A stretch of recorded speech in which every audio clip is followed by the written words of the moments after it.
जिला बागपत पूर्व सैनिक कल्याण समिति के पूर्व अध्यक्ष शिषपाल साहब जी, वर्तमान सूबेदार मेजर राजेंद्र साहब जी, हमारे सूबे साहब जी, शिषपाल साहब जी, जितने मैं नाम जानता हूँ, सभी जितने ब्लॉकों के आए हुए अध्यक्षों को मैं प्रणाम करता हूँ।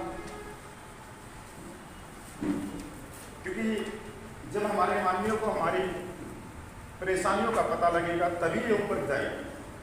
तो मैं ज़्यादा समय नहीं लेकर मैं इतना ही कहना चाहता हूँ कि माननीय योगेश दामा जी, भारतीय सेना में 97% जो माननीय योगेश दामा जी, भारतीय सेनाओं में 97% जो जवान होते हैं लड़ाई करने पर, वो जवान जेशो रैंक होते हैं और 3% होते हैं अधिकारी रैंक, और जो 97% होते हैं वो किसान और मजदूर के बच्चे होते हैं जो बॉर्डर पे खड़े होकर लोहा लेते हैं, दुश्मनों की गोलियों को अपने सीनों पे खाते हैं। आप राजनीति से हैं, थोड़ी मैं राजनीति भी बताना चाहता हूँ कि पूरे देश में हमारे जो सैनिकों की जो वोट प्रतिशत है वो 5 करोड़ है और 140 सांसद सीटों को हम सीधा प्रवाहित करते हैं।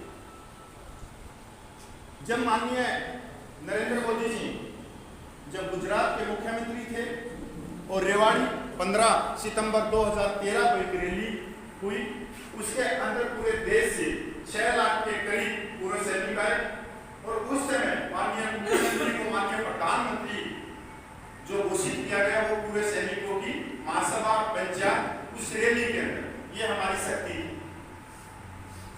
हम ये क्यों कह रहे हैं?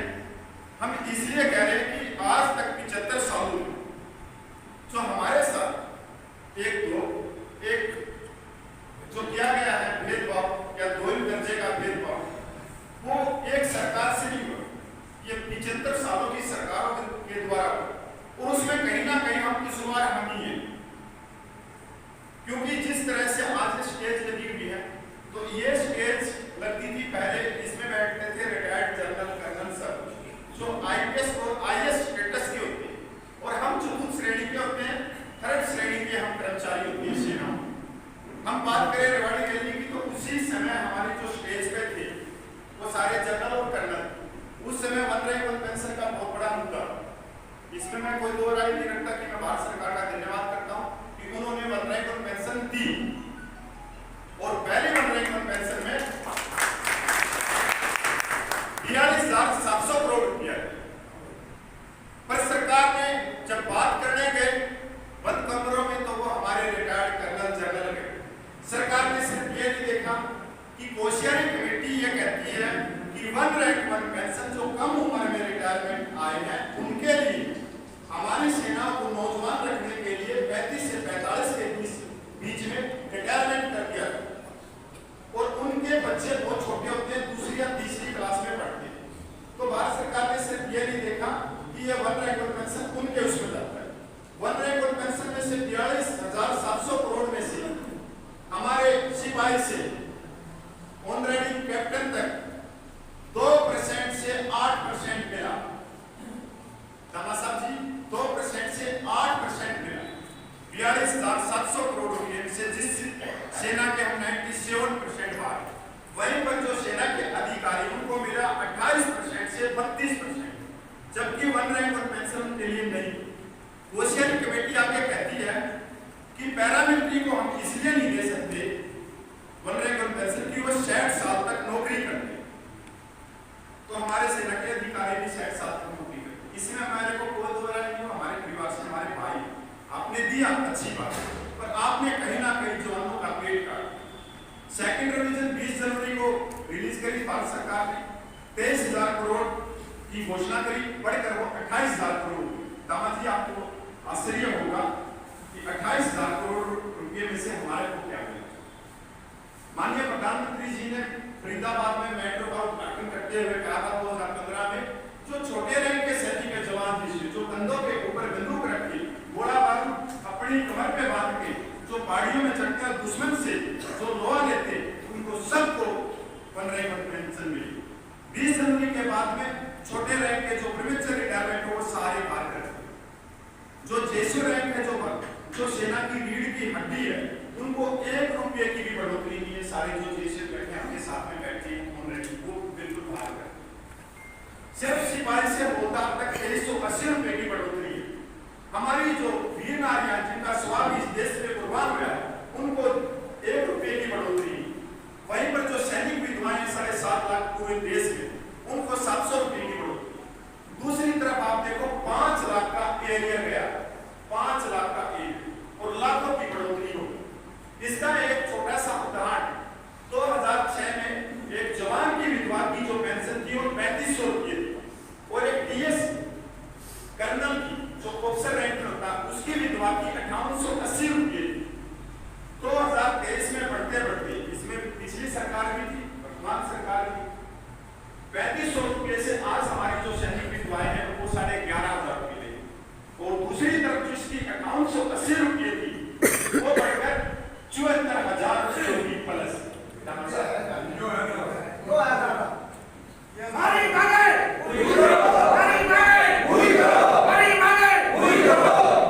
कहते हैं कि जब घड़ा भर जाता जब होता है।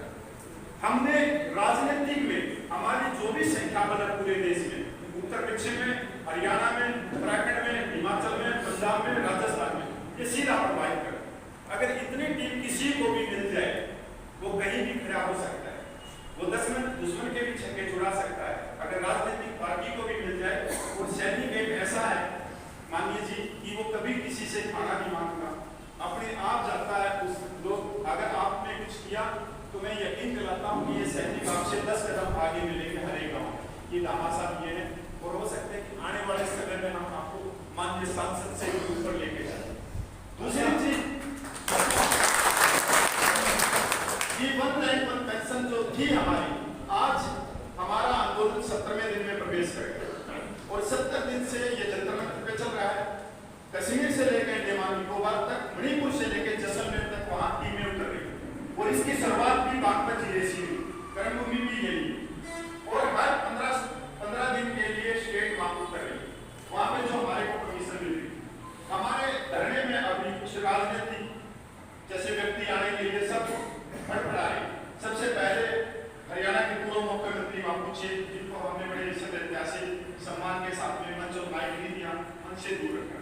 उसके बाद में सतपाल, हमारे पूर्व गवर्नर सतपाल सिंह मलिक का उन्होंने खुद प्रोग्राम घोषित किया, मैं पहलवानों के धरने में जाऊंगा और मैं फौजियों के धरने में जाऊंगा।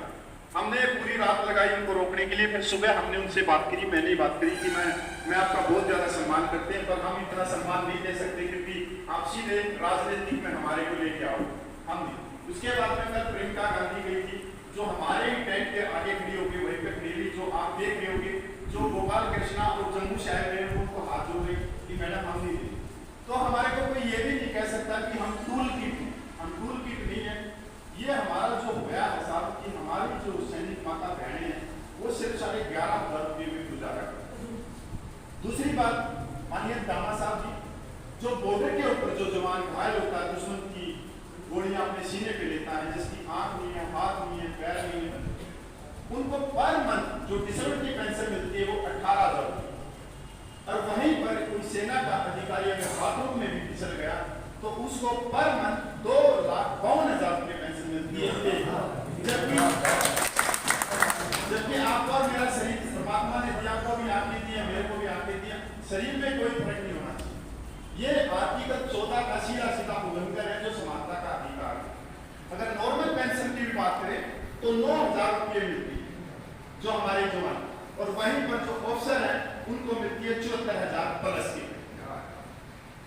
हम जो हमारे रविंद्र साहब ने बताया मिलिट्री सर्विस में सामाजिक, एक 2006 में ये अलाउंस फॉरेन कंट्रियों में दिया जाता था कि जैसे पीटीआई हो गए, अध्यापक हो गए, सिविल हो गए, आप नेता हो गए, तो हमारा जो स्टेटस है आपसे भी एक बहुत बड़ा, मतलब पूरे देश में जो कोई भी मंत्री है या कोई भी, क्योंकि स्टेटस इसलिए है क्योंकि हम अपने परिवार छोड़ के, अपने बच्चों को छोड़ के, अपने माँ बाप को छोड़ के, आरी बीमारी जन्म मृत्यु सारी चीजों को छोड़ के, और इस देश में 40 करोड़ लोगों के लिए हम बॉर्डर पे खड़े रहते, तो एक सन्यासी की भूमिका में रहते। तो इसलिए कि हमारी जो सर्विस है वो बहुत कठिनाइयों से चुनौतीपूर्ण है। पहाड़ियों में रहना, ग्लेशियर में रहना, जंगलों में रहना, कभी खाने को तो ठीक है, नहीं मिला तो ठीक है, कहीं चोट लड़ गई, कहीं सांप लड़ गए, मतलब बहुत। तो एक अलाउंस की शुरुआत हुई मिलिट्री सर्विस की। वो मिलिट्री सर्विस पे जिसने वर्दी पहना वो एक सम्मान होना चाहिए। आपको आश्चर्य होगा कि हमारे मेडिकलों में नर्स होती है और आर्मी लॉ ये कहता है कि नर्स जो लड़ाकू जवान की भूमिका में नहीं, जब भी युद्ध लड़ेगा वो पीछे रहेगी, बॉर्डर पे नहीं जाएगी। और उसी में एक नर्स जो मेल होती है, हमारा जवान होता है, दोनों का काम एक, पर जो मेल नर्स होता है वो बॉर्डरों पे रहेगा, पोस्टों पे रहेगा, युद्ध क्षेत्र में रहेगा। और जैसे ही किसी को गोली लगी तो ट्रीटमेंट भी देगा, बंदूक भी चलाएगा। उसका जो अलाउंस है मिलिट्री सर्विस में वो 500 रुपये, वो जो नर्स है जो एनएम है जो बहुत पीछे रहती है 10,500 रुपये, और जो अधिकारी जो बहुत पीछे रहते हैं, जो बेस में रहते हैं, उनको 15,500।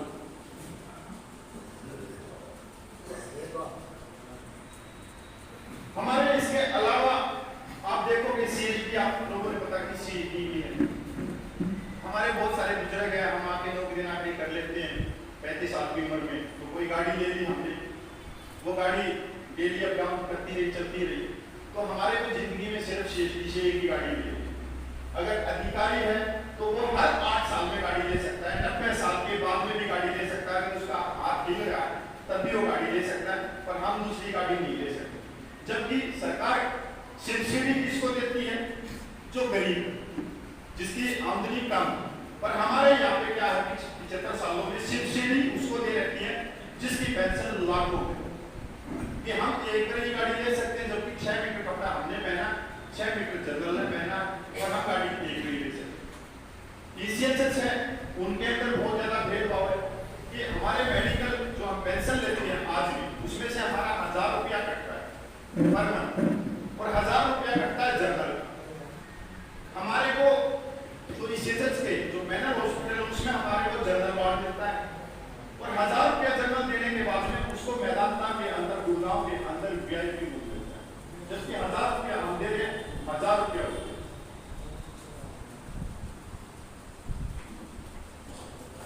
हमारी यही दरखास्त है मानिए कि आज पूरा देश इसमें जाग चुका है।